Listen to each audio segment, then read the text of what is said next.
Bom, como dito então na aula passada, o intervalo espaço-temporal, né, que foi o que a gente viu, ele puxa uma ideia que é ligada, né, é uma representação, a gente pode dizer, uma representação visual do espaço quadridimensional no qual a gente vive, que é o diagrama, né, do cone de luz.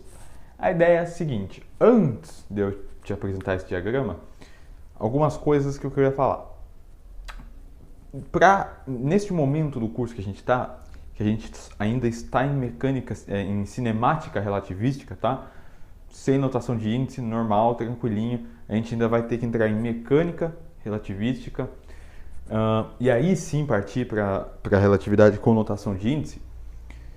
Na relatividade com notação de índice, a gente vai conseguir ver melhor essa ideia do cone de luz, tá? Em termos, eu digo, quantitativos, tá? Por enquanto, eu vou te passar a ideia qualitativa da coisa. Eu vou te passar qual que é a ideia do cone de luz, tá? Sem, assim, um milhão de contas nem nada. Mas a ideia, para você visualizar isso antes, eu gostaria de, assim, o que o cone de luz faz, né? A gente chegou na aula passada nessa relação aqui, que S quadrado, ele é C delta T quadrado menos delta X quadrado. Você pode generalizar isso daqui para as outras dimensões, tá? Delta Y e delta Z. Eu sempre, né, a gente chama isso aqui comumente de S quadrado porque isso aqui pode dar um número negativo, né? Então a gente nunca se refere a S, mas sim S quadrado. Isso aqui pode dar um número negativo num referencial, por exemplo, onde o intervalo de tempo entre dois eventos é próprio. Beleza. Essa foi a relação que a gente chegou. A gente viu que isso é um invariante para qualquer referencial, um invariante espaço-temporal, né? Dado isto, já que tem essa coisa que não muda, a gente tem, né, o que a gente chama de um limite cósmico de velocidade, digamos assim.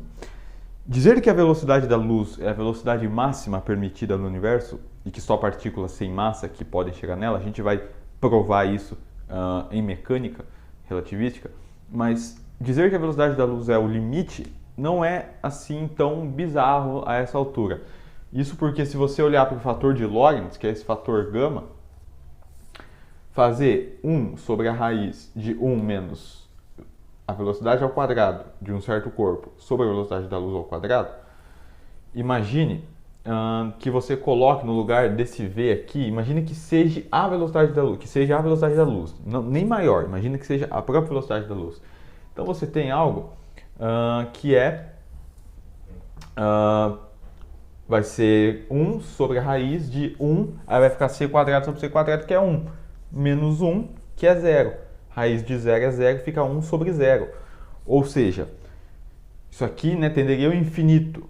Já é um indício de que tem alguma coisa errada quando a gente coloca essa velocidade igual à velocidade da luz. Se eu coloco uma velocidade maior, isso aqui dá 1 menos alguma coisa que é maior do que a velocidade da luz. Então, ou seja, isso aqui daria a raiz de um número negativo, né? Mas enfim, por que eu estou falando isso? Essa ideia da velocidade da luz, ela ser a velocidade limite. Porque isto faz com que a gente tenha essa velocidade, esse limite cósmico, né, de velocidade, que alguns livros se referem, faz com que a gente tenha uma relação de causa e consequência que não pode ser quebrada para nenhum referencial. O que eu estou querendo dizer com isso?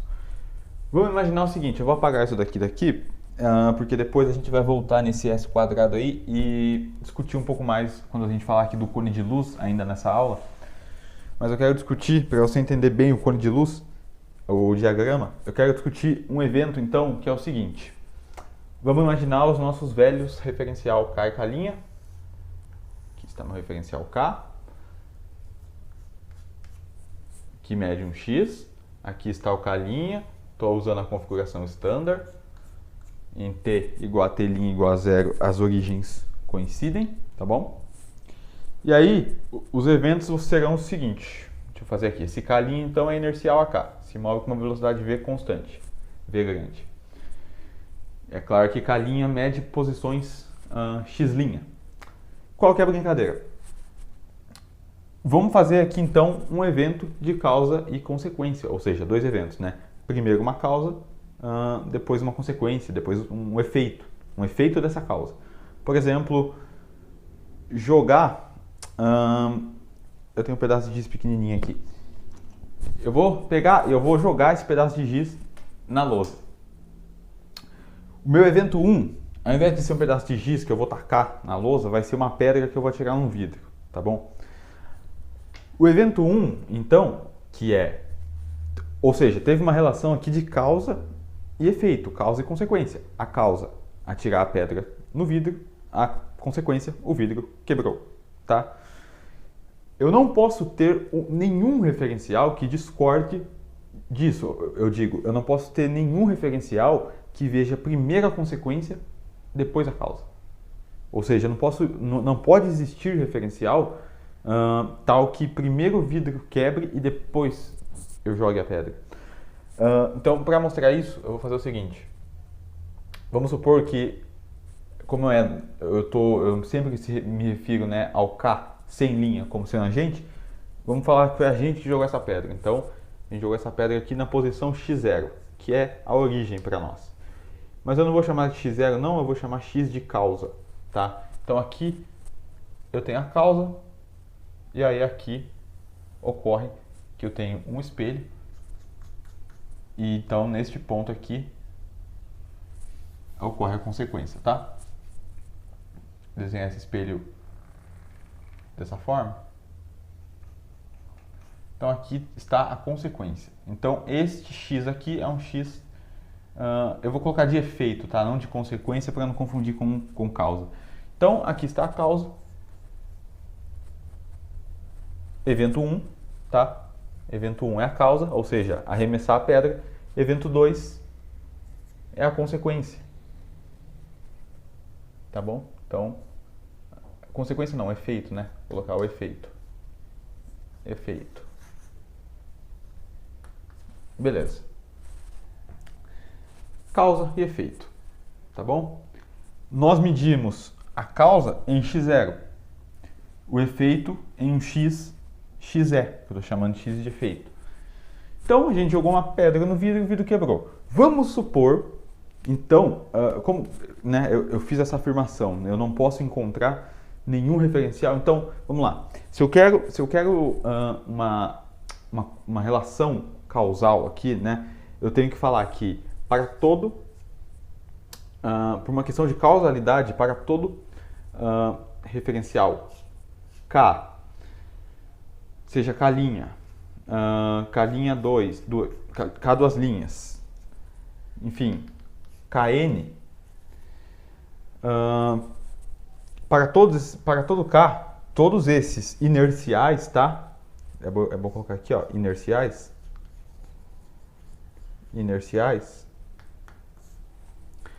não existe sequer um,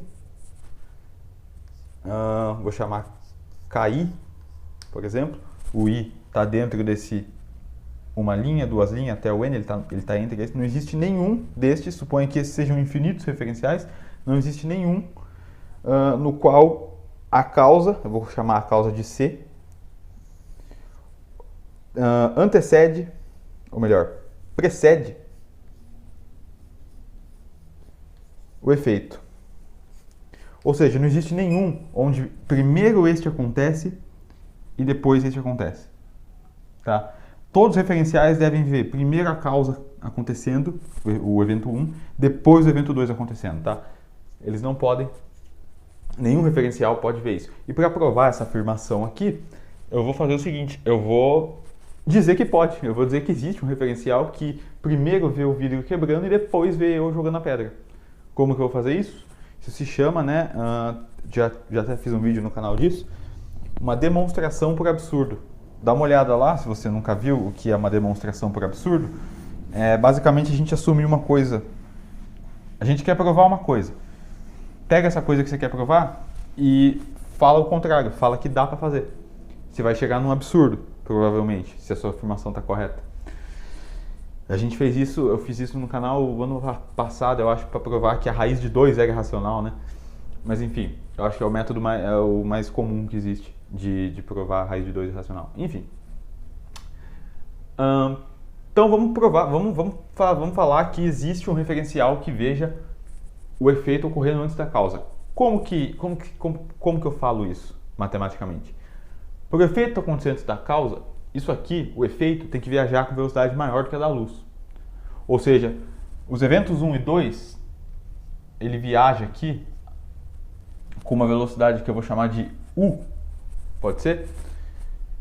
Onde esse u, ele é, eu ia chamar de v pequeno, mas não vou não para não confundir com esse v grande. Ele é um certo alfa vezes a velocidade da luz. Tal que esse alfa é um número maior que 1. Maior que 1, tá? Logo, u é maior do que a velocidade da luz, certo? Estamos juntos? Ok. Então, eu estou assumindo uma velocidade de propagação de informação maior do que a da luz. Beleza. Vamos escrever as coordenadas, então, para cá e para cá linha, né? Vamos lá, vamos fazer o que a relatividade faz, né? Conectar as coordenadas. Então, coordenadas de espaço e de tempo. Então, primeiro, para cá, para nós, né? Referencial K, bom, vamos lá. Ele mede a causa. Então, vamos lá, referencial K mede a causa em x da causa igual a zero e o t da causa, né, o instante de tempo em que ele arremessou a bolinha, como eu estou utilizando a configuração standard, é zero, né? Vamos partir do zero. Então, o instante que ele arremessou, que a gente arremessou a pedra, estou considerando zero. Caracterizei o evento causa, o evento 1, né? Para o nosso referencial. O evento, a mesma coisa aqui, né?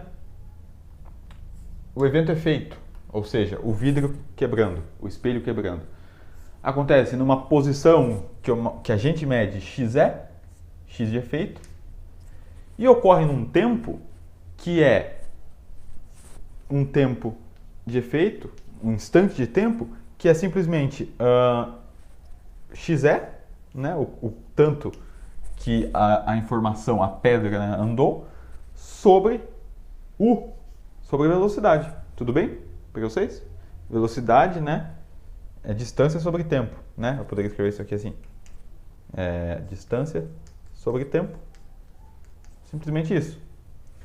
Então, o instante que a gente mede, né, o instante em que ocorre o efeito, o instante que a gente vê o vidro, que a gente vê não, o instante em que ele ocorreu, em que o vidro de fato quebrou, o instante de tempo que ele quebrou, é xe. É xe. É x de efeito sobre a velocidade. Tá bom? Beleza. Agora é só a gente fazer a mesma coisa para o referencial K'. Então, para K', como que serão as coordenadas de causa e de efeito? A coordenada de causa vai ser a seguinte: configuração standard. Então, aqui não tem muito o que fazer, né? O x' de causa, só você lembrar das transformações de Lorentz, você nem precisaria, mas vamos colocar aqui, ó. O x de causa nosso, ele é zero, né? Tá aqui. Então esse gama x é zero. O t de causa nosso também é zero. Então o x de causa é zero. Configuração standard, basicamente, né? A gente só tô colocando aqui para você, se alguém tem dificuldade de visualizar isso. Então o x' de causa é zero. Ocorre na posição x' ser igual a zero. E o tempo t' de causa também ocorre no instante zero, porque configuração standard, né? Ou se você não conseguiu visualizar isso ainda, pega a transformação de Lorentz de t', isso aqui é gama t de causa menos vx de causa sobre C2, como t causa é zero, x de causa também é zero, fica tudo zero. Então, estamos juntos, até aqui está tudo bem quanto à causa deste evento. Então, os dois concordam, veja, né? Os dois concordam quanto à causa, né? Ocorreu na mesma posição e no mesmo intervalo de tempo para os dois referenciais. Mas agora a gente vai ver que o efeito não ocorre. Para um dos referenciais, o efeito vai ocorrer primeiro do que a causa. Por conta do seguinte, olha só, vamos fazer as coordenadas do efeito, né? Do evento 2, que é o vidro quebrando para o referencial K'. Bom, o x de causa, vou escrever um pouco mais aqui, tá? Efeito. O x de causa vai ser o seguinte, transformação de Lorentz, não tem o que fazer. Então, x de causa não, x de efeito. X' de efeito, né? Ele vai ser gama x de efeito do nosso referencial menos v t de efeito. Tá? E o t de efeito, o t', né? Transformação de Lorentz também, ele é gama t de efeito, que não vai dar para colocar, vou colocar aqui embaixo, vírgula, o t de efeito, t' de efeito, desculpa, o instante de tempo que o referencial K' mede este evento 2, que é o vidro quebrar, ele é gama t de efeito do nosso referencial menos v x de efeito do nosso referencial sobre C2. Tá bom? Fechar aqui. Então, tem aqui as posições, a coordenada espacial para o referencial K' e a coordenada temporal para este mesmo referencial. Perceba uma coisa.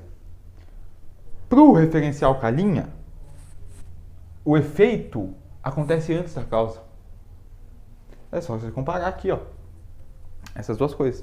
Veja, se você não viu isso ainda, deixa eu substituir isso aqui. Vou tirar isso daqui. Não vou não. Vou ter que continuar aqui mesmo. Eu poderia apagar ali em cima, mas vamos lá. Continuar aqui, acho que aqui dá para vocês verem. Pega esse cara aqui, vamos pegar esse T' aqui que é o que importa. T' é gama que multiplica TE, que é o tempo de efeito, o instante em que ocorreu o efeito para nós, menos V. Quem que é o X de efeito nosso que a gente mediu? Tá aqui, ó. Ele é U vezes o tempo de efeito. Então, menos U, menos V, U, tempo de efeito, sobre C quadrado. Se a gente fatorar um TE aqui, a gente tem que T'E é igual a gama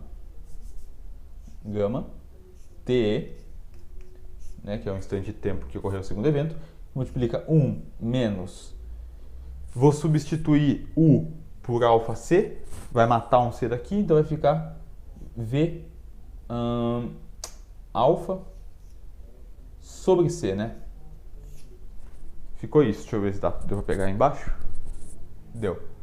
Então, deixa eu apagar esse daqui, essas coordenadas aqui, não importa, aqui pra gente, né, pro nosso referencial, as coisas acontecem normalmente. O problema está no referencial K'. Então eu vou pegar isso aqui que eu acabei de chegar e vou escrever aqui em cima. O tempo T' de efeito, medido no referencial K', sempre importante lembrar disso, ficou gama vezes o tempo de efeito nosso, certo? Que multiplica 1 menos V alfa sobre C. Ocorre que V alfa pode ser um valor maior do que 1, né? Eu a princípio não sei qual é a velocidade desse referencial, pode ser bastante alta. Eu sei que é menor do que a da luz. O que eu estou considerando como uma velocidade maior do que a da luz aqui é o nosso U, a velocidade de propagação desta informação aqui, tá? Mas a velocidade do referencial ela é menor do que C. Mas quando multiplicada por um alfa que é arbitrariamente maior do que 1, eu posso ter um valor aqui que é maior do que 1 E, portanto, isso aqui dá negativo. Significa que, para este referencial, primeiro a causa ocorre e depois o efeito ocorre. Desculpa, primeiro o efeito ocorre, depois a causa ocorre. Ou seja, primeiro ele vê o vidro se quebrando aqui e depois ele vê a gente jogar pedra. O que é, logicamente, fisicamente impossível. Se você olhar para isso daqui, vamos lá, V alfa sobre C. Se isso aqui for isso aqui pode ser um valor menor, ou melhor, pode ser um valor maior do que 1, né? Pode ser um valor maior do que 1. Significa dizer que alfa, ou melhor, significa dizer que V é alfa, é C sobre alfa, né? V seria maior que C sobre alfa, que é menor do que a velocidade da luz, claramente. Uma coisa dividido por uma coisa maior do que 1 dá menor do que essa própria coisa. Se esse cara aqui, 1 menos V alfa sobre C, for maior que 1, né? Então sim, ou melhor, maior que 1 não, menor que 0, né? Negativo. Ou seja, se isso é maior que 1, 1 menos isso dá negativo, né? Então é porque eu encontrei um referencial no qual primeiro o vidro quebra e depois eu jogo a bolinha. A bolinha não, a pedra. O que é, logicamente, é impossível, fisicamente inaceitável. Então, provamos. Qual foi o nosso erro aqui? Por que a gente chegou nesse absurdo? Porque a gente considerou isso daqui. A gente considerou que tem uma informação se propagando mais rápido do que a luz. Mais um indício, então, de que não pode acontecer isso. Nada pode viajar mais do que a velocidade da luz. Se nem nela a gente consegue chegar direito, já dá problema com o fator gama, imagina passar dela, né? Que loucura. Mas, bom, enfim, isso aqui é o máximo de conta que a gente vai fazer. Só quis te mostrar que, por absurdo, a gente consegue, ou seja, aquela afirmação que eu fiz no começo, por existir uma relação de causa e consequência, e todos os referenciais terem que respeitar isso, eu provei para você matematicamente isso, fazendo o quê? Falando que tinha um referencial que isso não acontecia. Falando que existia um referencial onde primeiro o vidro quebra e depois você joga a pedra. Por esse absurdo, né? Considerar que a informação viaja mais rápido que a luz, que é isso que a gente fez, a gente viu que para uns referenciais realmente isso acontece, né? Primeiro o vidro quebra e depois você joga a pedra. Mas isso não pode acontecer e o erro só pode estar aqui, né? Então, enfim. Agora, a parte do cone de luz, eu só vou pausar aqui para apagar, só um momentinho. Bom, então, como eu disse, é o seguinte. Esta ideia que eu acabei de passar, né? Então, a causa, vou escrever aqui, ó. A causa sempre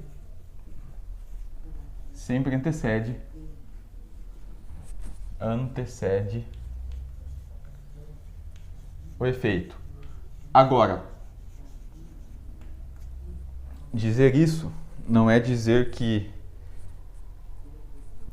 Vamos lá, deixa eu explicar Vamos lá, deixa eu representar aqui o cone de luz, vocês vão entender o que eu estou querendo dizer. Representar ele bem aqui, tá? Vamos fazer o seguinte. Aqui... Deixa eu ver aqui como é que eu vou fazer isso. Nossa Senhora. Aqui está a nossa origem. Bom, como eu falei na aula passada, né, eu não consigo desenhar 3 dimensões, quem dirá 4. Mas eu vou representar aqui só o eixo X, ou então eu vou colocar R, que é uma função de todas as coordenadas, pode ser? E aqui é o CT, é o tempo, tá?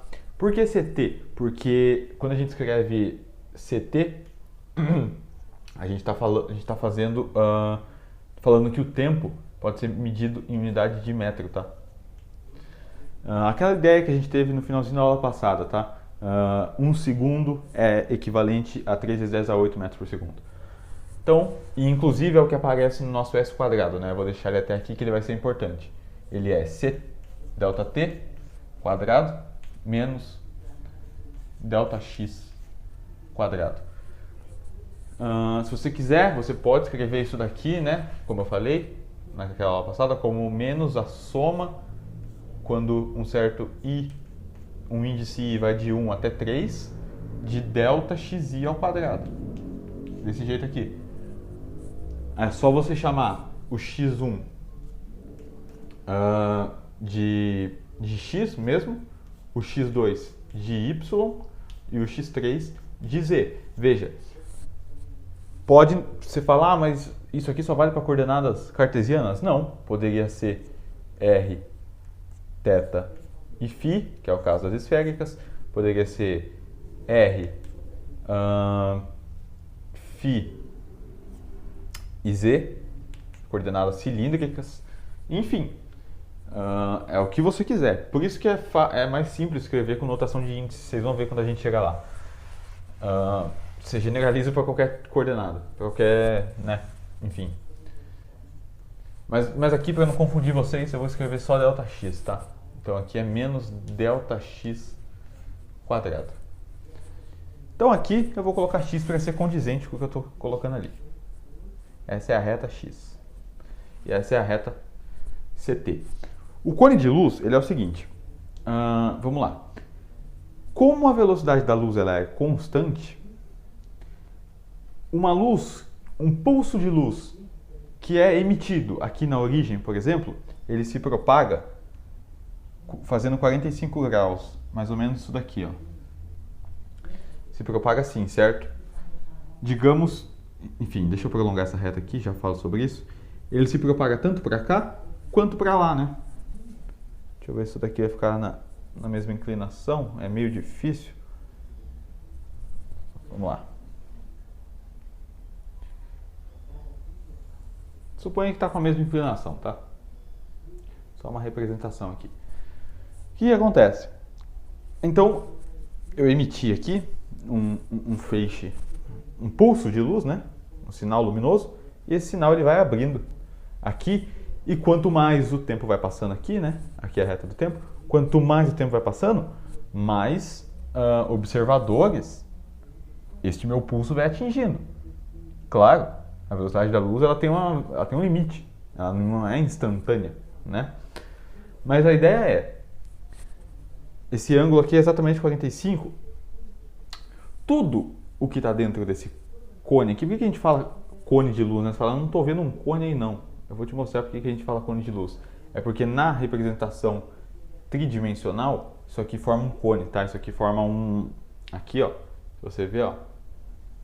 Aqui é o cone mais horroroso do mundo, mas forma um cone aqui, ó. Tá? Na representação tridimensional. Só que daí na representação tridimensional, isso daqui já não é x, né? É um hiperplano que a gente fala. Tem um plano, igual eu tô deixando aqui na imagem.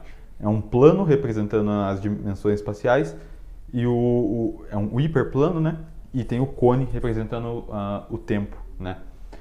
Mas enfim, tudo que acontece dentro do cone de luz, então vamos lá, primeiro, para cima da origem, ou seja, do lado de cá, é o cone de luz do futuro. É o que ainda vai acontecer. Nós sempre estamos no presente, tá? A gente está sempre aqui. Sempre a gente está aqui. Agora nós estamos aqui.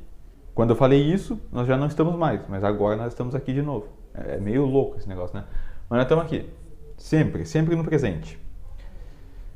Aqui, essa parte do cone de luz, a parte de baixo, é o cone de luz do passado, né? Então, por exemplo, o Big Bang está ali. Passado.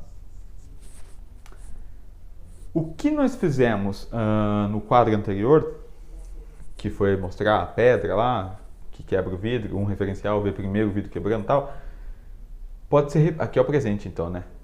Pode ser perfeitamente representado aqui nesse cone de luz. Porque, vamos supor, então, a gente jogou a pedra, a gente estava na origem, né? Então, aqui é a nossa causa. Vou mudar de cor aqui para vocês conseguirem entender o que eu estou querendo dizer. E para ficar um pouco mais didático também, né? Enfim, aqui foi a nossa causa. Aqui que nós jogamos a pedra, no presente. A gente está sempre no presente. A gente marcava um x0, né? E aí, para nós, tudo bem. Isso aqui levou um certo tempo e atingiu um vidro, que foi o efeito. Então, isso aqui saiu da origem e foi até o efeito. Essa linha aqui, a gente chama de uma linha de mundo, tá? As linhas que seguem representações, né, das trajetórias de partículas no cone de luz, a gente chama de linhas de mundo. Se você está seguindo algum livro como referência, você vai ver muito, se você for pesquisar em site, Wikipedia, essas coisas, você vai ver muito esse nome, linha de mundo. Linha de mundo é a trajetória que a partícula percorre, tá? Ao longo aqui do cone de luz. Mas o que acontece? Isto é totalmente aceitável. Um evento que ocorreu aqui na origem causar uma causa aqui na origem afetar o futuro deste cone, certo? Do nosso cone de luz. Porém, o que a gente fez, o que aconteceu no quadro passado foi que este evento, para um referencial, teve um efeito, né? Ele percebeu. Primeiro, o vidro quebrou e depois, ou melhor, isso aqui é embaixo, né? Primeiro o vidro quebrou e depois houve a consequência. Para ele, foi isso daqui que aconteceu. Primeiro o vidro quebrou. Então aqui foi o efeito, eu vou chamar de E', que foi medido pelo referencial com a linha. Primeiro o vidro quebrou, no instante passado. E aí depois a consequência, a causa, né? Quer dizer, ocorreu. Foi isso que aconteceu. E isso não pode. Eventos que estão fora do cone de luz não podem afetar nem o presente nem o futuro do cone de luz. Certo? Na prática, olha só. Um evento que ocorre aqui pode afetar tudo. Aqui, desde que esteja dentro do cone de luz.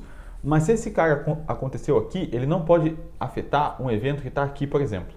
Porque ele vai estar fora do cone de luz. Estar fora do cone de luz significa viajar mais rápido que a luz. A gente viu que isso não pode, que é uma violação de causalidade, tá? Ou seja, tudo que já aconteceu, né? Tudo que já foi causado só está sendo afetado, só afeta o futuro se estiver dentro do cone de luz. E tudo que está sendo no presente, né, toda a causa que está sendo realizada agora, por exemplo, só vai afetar algo no futuro se este algo no futuro estiver presente no cone de luz. Se ele estiver numa distância, se ele estiver aqui, por exemplo, significa que a distância causa, né, efeito, essa distância vai ter que ser maior, vai ter que se propagar maior do que o próprio, vai ter que se propagar maior do que a velocidade da luz. O que significa que a distância espacial entre eles é maior do que a própria distância temporal entre eles, né? Por isso que não é impossível. E aí você fala, e esta superfície aqui? Essa superfície aqui, quem caminha é a luz, tá? A luz sempre caminha nessa superfície aqui, ó. É a velocidade máxima. Qualquer velocidade fora dessa é maior, a gente já viu que não pode. Qualquer velocidade dentro dessa é possível. Deixa eu redesenhar esse cone de luz aqui para te explicar uma coisa, que é o seguinte. Vamos lá.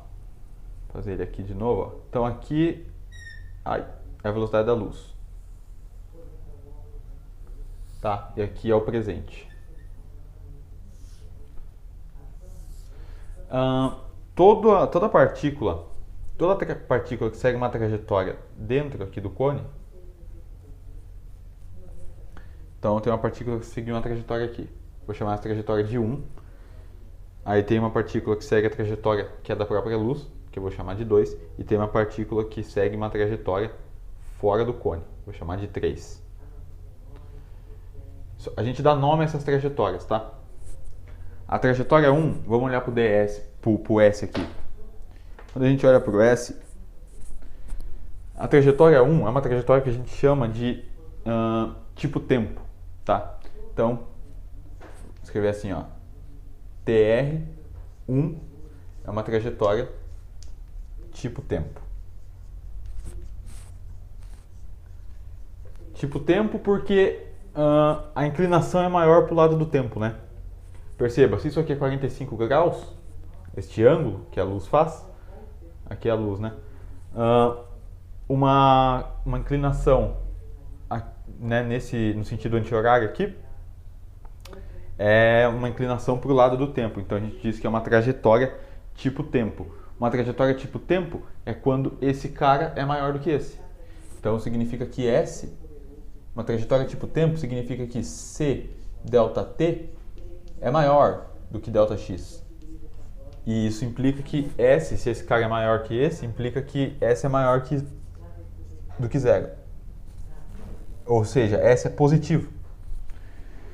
A trajetória 2 é a trajetória que a gente chama tipo luz. Então ela é uma trajetória tipo luz justamente porque ela está na velocidade da luz.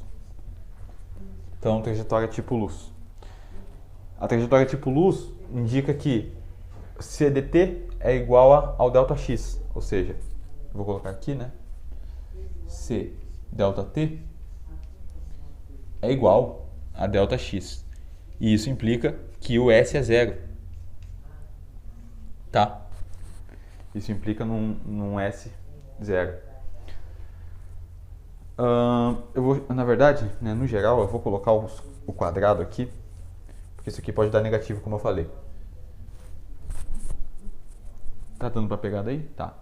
E uma trajetória, a terceira trajetória, eu vou colocar aqui, ó, a trajetória 3, é o que a gente chama de uma trajetória tipo espaço, porque ela tá mais inclinada aqui pro lado do espaço, né?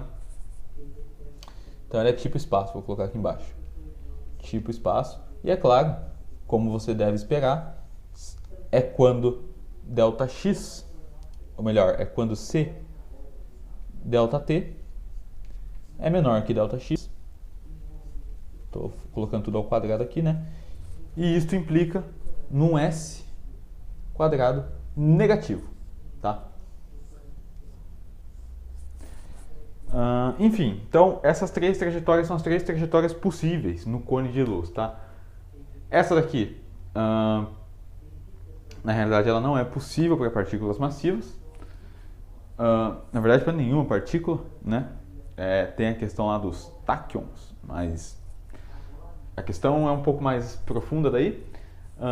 Aqui, só a luz, então para um S quadrado igual a zero significa que você tem um corpo viajando na velocidade da luz, o intervalo espaço-temporal ele é zero.